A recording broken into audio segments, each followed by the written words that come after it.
Le conte, pour moi, c'est vraiment un être libre, c'est un être vivant. En fait, il va apporter au public, à chaque personne, ce que la personne est venue chercher.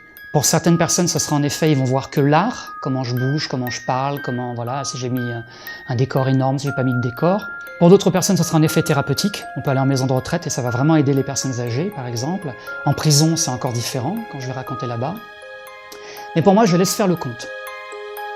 J'ai l'habitude de raconter beaucoup pour des publics d'enfants avant tout, parce que souvent on pense que le conte, c'est fait pour les enfants. Mais pour moi, le conte, c'est avant tout pour les adultes. Donc en effet, je vais raconter pour des personnes qui sont handicapées, dans des festivals, dans des théâtres. Mais ce que j'aime, c'est voir les gens, en fait. Quand je raconte, je suis dans mon monde. Et plus je suis dans mon monde, plus les gens vont me suivre s'ils en ont envie. Parce qu'ils sont traversés par les histoires et du coup, ils vivent l'histoire en même temps que moi. Il faut que je rentre dans la profondeur de mes histoires. Si je suis dans mon histoire, les gens vont me rejoindre. Il faut presque qu'on ne voit pas le conteur et qu'on voit l'histoire avant tout. Je raconte ce qui me touche et j'aime en fait embrasser plutôt des thèmes universels qui parlent de la mort, de l'amour, du temps, de la vieillesse. Je prends cette histoire, après je vais l'adapter à mon public que j'ai devant moi. Si je le raconte à des crèches, à des prisonniers, les histoires vont être complètement différentes. Et moi, je vais m'adapter à l'énergie du moment, à l'énergie des personnes qui sont en face de moi.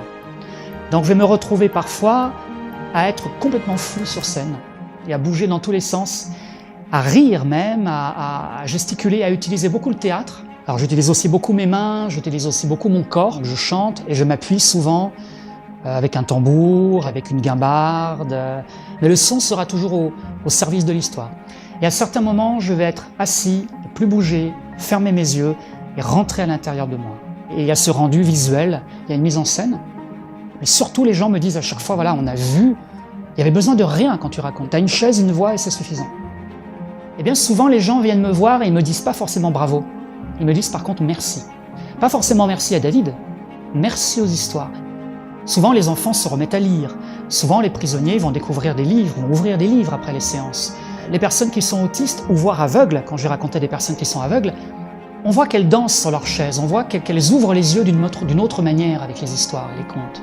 Mais j'ai été même surpris d'avoir raconté à des gens qui étaient sourds et ils m'ont dit qu'ils avaient entendu les histoires d'une autre manière.